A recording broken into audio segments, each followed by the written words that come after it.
নমস্কার, কেমন আছো সবাই? নতুন একটি কুকিং ব্লগে তোমাদের সবাইকে স্বাগত।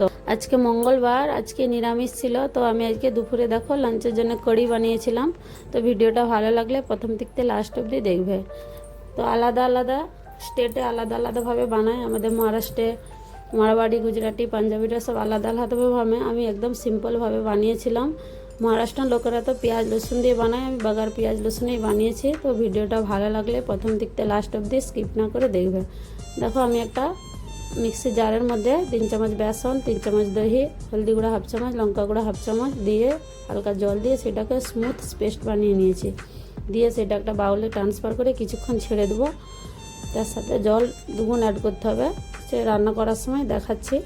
তারপরে দেখো পকোড়া বানানোর জন্যে আমি একটা বাউলের মধ্যে 3 চামচ বেসন নিয়েছি।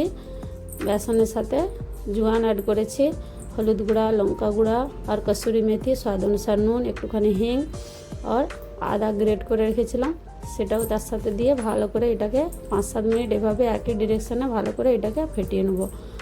আর একইভাবে করতে হবে, নাহলে পকোড়াগুলো ফুলবে না। তো এইভাবেই এগুলোকে ঘুরিয়ে নিয়েছি।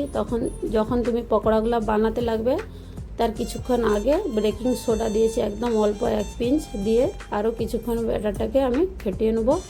দিয়ে আমি সাইডে দেখো গ্যাসের উপরে তেল গরম করতে দিয়ে দিয়েছিলাম। দিয়ে পকোড়াগুলোকে এইভাবে আমি ছোট ছোট করে দিয়ে ভেজে নেব। খুব বড় করে দেবো না, কেননা যখন আবার কড়ির সাথে দিয়ে হবে না, ফুলে বড় হয়ে যাবে। ব্যাস আমার সব হয়ে গেছে পকোড়াগুলো।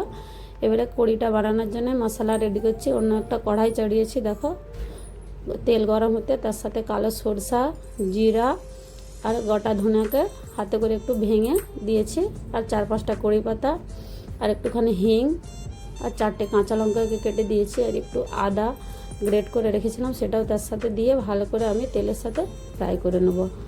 দিয়ে দেখো একটুখানি মেথি দানা অ্যাড করছি, এটাকে আগে দেইনি, লাস্টের দিকেই দিতে হবে আদাটা ভাজার পরে।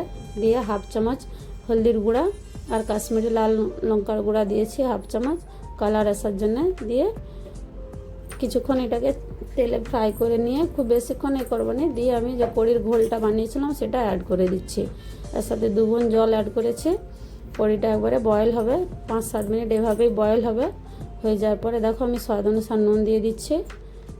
ব্যাস এটাকে এইভাবেই ছেড়ে দেবো। দেওয়ার জন্য একটা তড়কা বানানোর জন্য আমি তড়কাটা রেডি করছি। একটা গ্যাসের উপরে প্যান বসিয়েছি, তার সাথে ঘি অ্যাড করেছি 1 চামচ আর একটুখানি হিং, একটা শুকনো লঙ্কাকে কেটে দিয়েছি, হাফ চামচ জিরা আর একটু কসুরি মেথি দিয়েছি, আর কাশ্মীরি লাল লঙ্কার গুঁড়া দিয়েছি হাফ চামচ। দিয়ে এটাকে তেলে কিছুক্ষণ নেড়ে নিয়ে আমি উপর থেকে একটু কাটা ধনিয়া দিয়ে দিচ্ছি। দিয়ে এটা আমি তড়কা লাগাবো কড়িটার উপরে। ব্যাস আমার তড়কাটা রেডি হয়ে গেছে। আর কড়িটা ওইদিকে আমি গ্যাসটা বন্ধ করে দিয়েছি। বন্ধ করার পরে পকোড়াগুলো দিতে হবে, নাহলে আগে থেকে দিলে খুব বেশি এর ভিতরে গ্রেভিটা ঢুকে গেলে ফুলে যাবে, খুব বেশি ভেঙে যাওয়ার থাকে। ওই জন্য গ্যাস বন্ধ করার পরেই দিতে হবে। দেখো হয়ে গেছে আজকের আমার কড়ি, খুবই টেস্টি হয়েছিল খেতে। তোমাদেরকে যদি ভালো লাগে একটা লাইক